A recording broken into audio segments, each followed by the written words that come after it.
চলো আজকের ব্লগে তোমাদের কিছু নতুন কিছু দেখানো যাক। আমার শাশুড়ি মা শাশুড়িদের কথা বললে কেন ফোন হাত থেকে পড়ে যায় কে জানে। যাই হোক, তোমাদের আবার নতুন একটা ব্লগে জানি অনেক অনেক স্বাগত, অনেক অনেক ভালোবাসা। সবাই কেমন আছো? শাশুড়ি সবাই খুব ভালোই আছে, সুস্থ আছো, স্বাভাবিক আছো। তো শাশুড়ি মা 3টে সাড়ে 3টের দিক করে প্রতিদিনই বলতে গেলে মাঠে যায়। তো মাঠ থেকে আজকে বিকালবেলায় এনেছে 4টে ওলকপি, তারপরে কিছু বিনস আর 2টো মূলা, সাদা মূলা।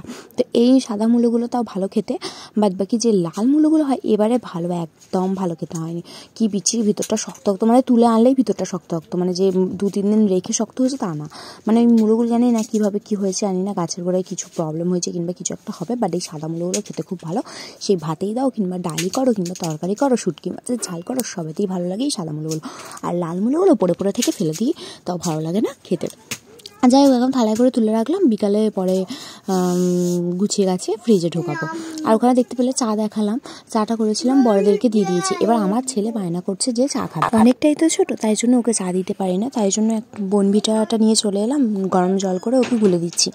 দুধ আপাতত দিলাম না, গরম জল করেই গুলে দিলাম, কেননা ও শুধু বনভিটা খেতে চায় না, আমি খাই দিলে তবু খাবে, নইলে খেতে চায় না, ওয়াক তোলে, সেই কারণে আমি জল দিয়েই গুলে দিলাম। চলো দেখা যাক আবার এই বনভিটাটা নিয়ে গেলে খায় কি খায় না, ওতেই চালাক না ও, মানে আমাদের থেকে ও বেশি চালাক। যাই হোক, ওনার ইচ্ছা উনি গিলাসে খাবেন না, কাপে খাবে। তো আমার গোনাগুনতেই 4টে কাপ বাইরে বের করা ছিল, 4 জন মেম্বার বলে, তো আবার একটা কাপ আলমারি থেকে আমি বের করলাম যথারীতি।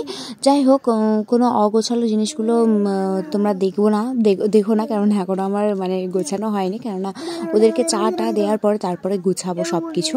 চলো এবার কাপে করে ঢেলে নিয়ে যাবো। উল্টে গেল কেন ক্যামেরাটা? মহারাজার মুখ দেখছো, মানে দেখো খালি মুখটা, মানে ও দেখেই বুঝতে পেরে গেছে যে ওটা চা নয়, ওটা মানে খাবার, মানে ওর কিছু খাবার হবে, সব বুঝতে পেরে গেছে। ওর পাপা ঢালছে, ওর পাপাকে বলছে তুমি এটা খাবে, আমি ওই চাটাই খাবো, বাট ওকে চা দেওয়া হয় না, ও চা খায় না। আজকে জানি না ওর মাথায় কোন ভূতটা চেপেছে, ও মানে চা খোর ভূত চেপেছে হয়েছে, চা খাবে করেই যাচ্ছে। আমি একটুখানি খাবো, মানে ও খাবে এই আর কি। তো আমি দেব না, ওর পাপা বললো তুমি গ্লাসে আমাকে চাটা ঢেলে দাও, গ্লাসে আমি খাই, ওকে ওটা দাও। আমি জানি না এদের মধ্যে কি হচ্ছে, কি ঝামেলা হচ্ছে। ফাইনালি ওটা ও খেলো না। এখনকারের বাচ্চাদের জেদ আমাদের থেকেও অনেক ওপরে। যাই হোক, এখনের মতো টাটা, পরে ব্লগে দেখাবে।